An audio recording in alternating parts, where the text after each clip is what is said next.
she's half broken my heart with everything that she's written for a very long time. And you all know all these books, Refuge and Unspoken Hunger and Leap and Pieces of White Shell and on and on and on. And most recently, a book that really will take your heart out and break it and then put it back together. A book that's as powerful in its experiment with form as it is with meaning. A book that you really have to go get, called Finding Beauty in a Broken World. But that's, I mean, all those things are more than reason enough to bring Terry here, but it's not, I mean, the reason that I love her so much is also because her heart is so big and she has done so much for so long to work against, to help the downwinders, the survivors and not survivors of the nuclear testing in her native Utah. And then also, I mean, there are very few people in the world who really can point to big piece of land on the map and say, without me, that might not actually have been preserved. Terry's one who really can. Her tireless, endless advocacy for the red rock country of southern Utah was very key in getting it protected in the 1990s.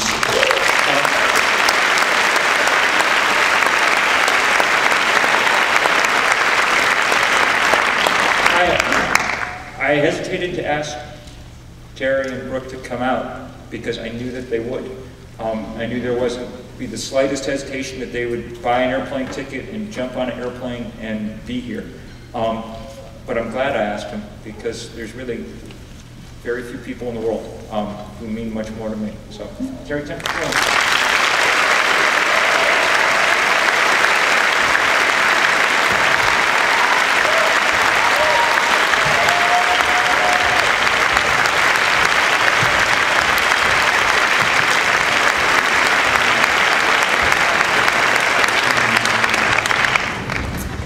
Thank you, Bill, and thank you, Wendell, for bringing us together. The eyes of the future are looking back at us, and they are praying that we might see beyond our own time. I am here, as I know you are, in the name of community, specifically because we've been called by two people we admire so much, Bill McKibben and Wendell Berry. Elders, visionaries, family, and we honor you once again.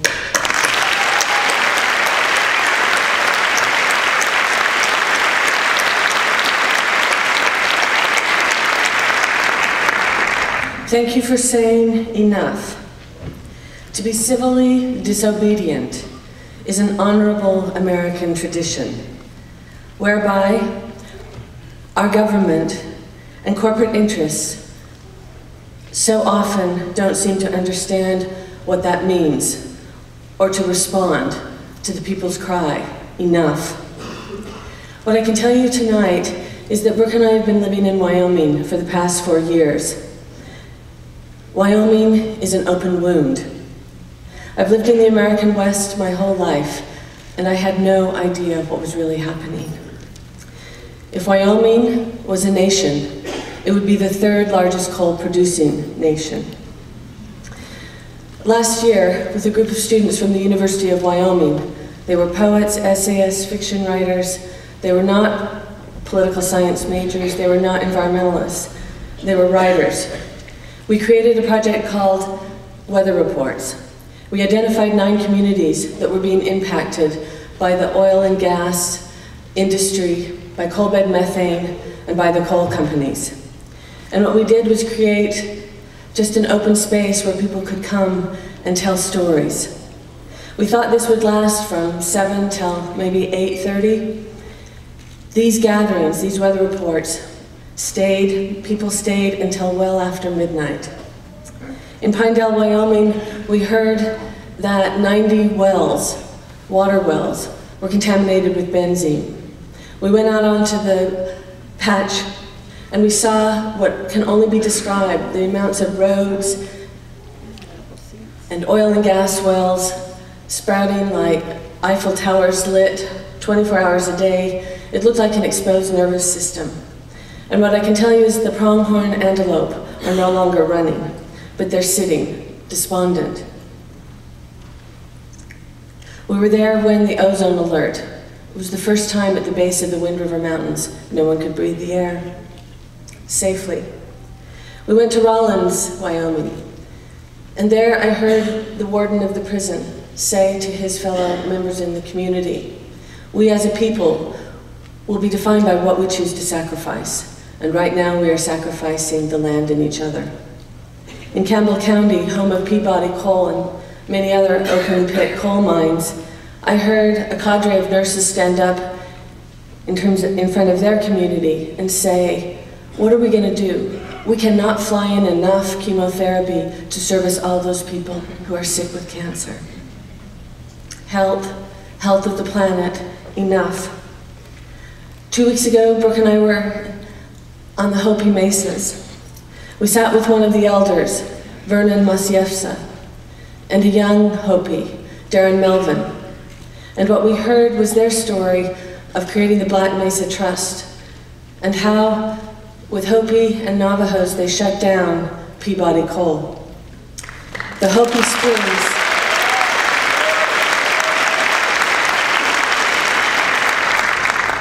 Springs are dry. We saw that. And what we heard was that 4 out of the 5 snake priests that perform the snake dance, snake as mediator between the Mother Earth and Hopi, 4 of the snake priests have chosen not to pass on their knowledge before they died. There is now 1 snake priest left, and no one knows if he will pass that sacred information on to his nephew.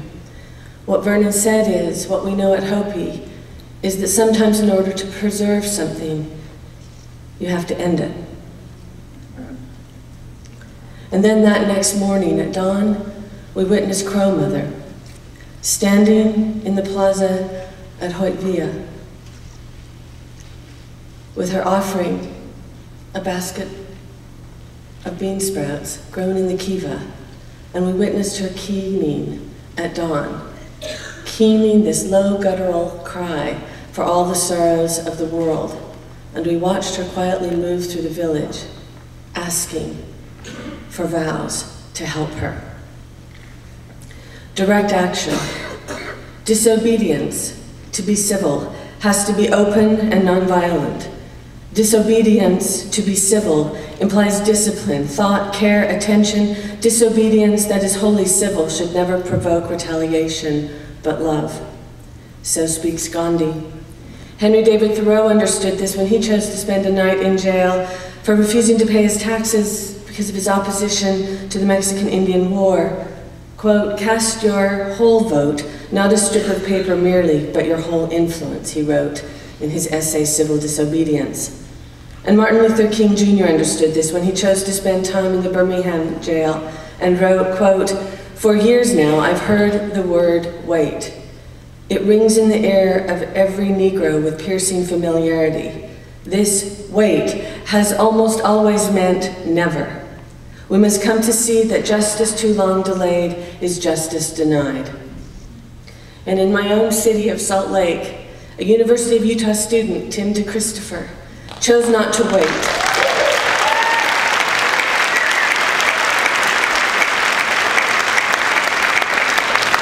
But to confront through direct action a flawed and fragrant system that profits the interests of oil and gas companies rather than the community at large, a community that includes all life, plants, animals, soils, rivers, and human beings. He raised his hand in the name of civil disobedience, his hand which held a bitter's paddle and exposed the Bush-Cheney administration's midnight maneuver for what it was, a wholesale land grab of our public lands.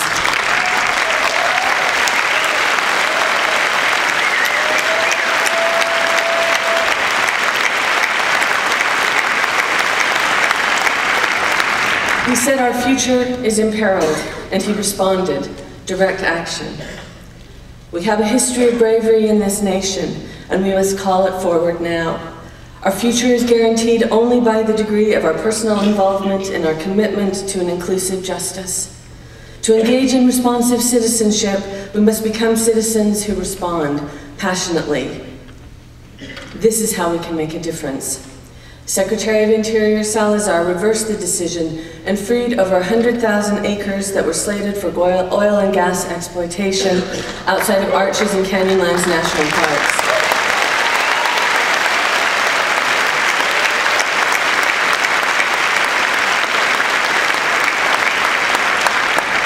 This is ultimately about climate change, and I feel it tonight. Climate change is not just the heating up of the planet, but climate change is a change of minds and hearts, inspiring action both politically and personally. Thomas Jefferson said, "I believe in perilous liberty over quiet servitude. May we commit ourselves to perilous liberty." Call it a peaceful uprising, call it the open space of democracy. It's easy to believe that we, the people, have no say, that the powers in Washington will roll over our local, on-the-ground concerns with their corporate energy ties and thumper trucks. It's easy to believe that the American will is only focused on how to get rich, how to be entertained, and how to distract itself from the hard choices we have before us as a nation.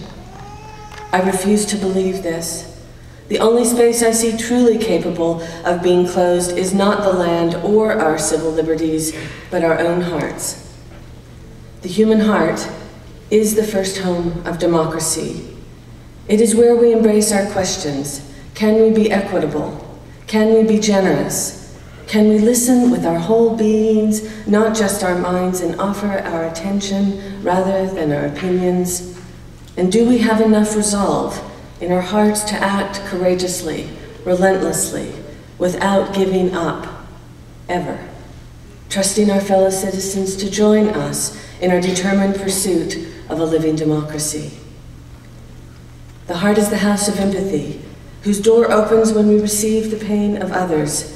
This is where bravery lives, where we find our mettle to give and to receive, to love and be loved, to stand in the center of uncertainty with strength, not fear, understanding this is all there is.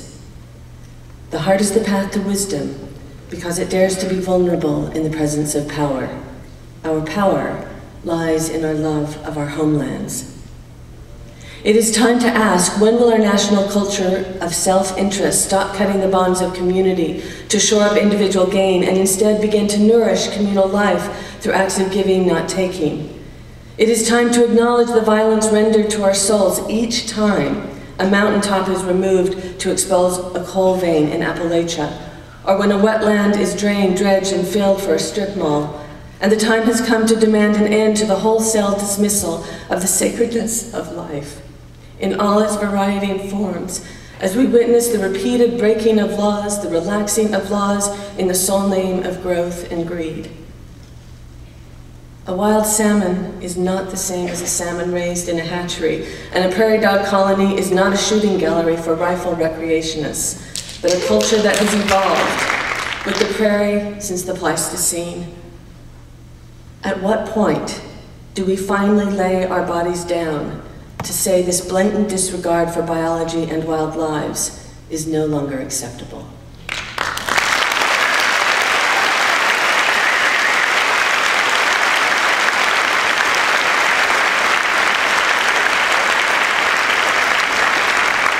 $12,000 students this weekend have said enough.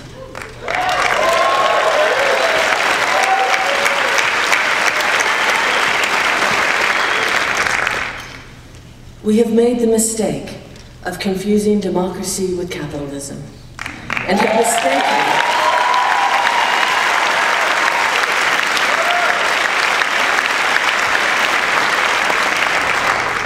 mistaken political engagement with the political machinery we all understand to be corrupt.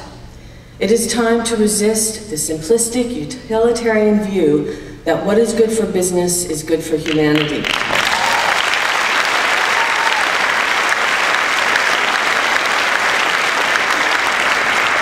In all its complex web of relationships, a spiritual democracy is inspired by our own sense of what we can accomplish together, honoring an integrated society where the social, intellectual, physical, and economic well-being of all is considered, not just the wealth and health of the corporate few. Climate change. I do not believe we can look for leadership beyond ourselves. I do not believe we can wait for someone or something to save us from our global predicaments and obligations. I need to look in the mirror and ask this of myself. If I'm committed to seeing the direction of our country change, how must I change myself? We are in need of a reflective activism, born out of humility, not arrogance, reflection with deep time spent in the consideration of others, opens the door to becoming a compassionate participant in the world. To care is neither conservative nor radical, writes John Ralston Saul. It is a form of consciousness. Climate change, change of consciousness and consequence. The eyes of the future are looking back at us, and they are praying that we might see beyond our own time. Are we ready for the next evolutionary, revolutionary step? The restoration of justice for all species, not just our own? We will stand together tomorrow in the name of direct action. This is the open space of democracy.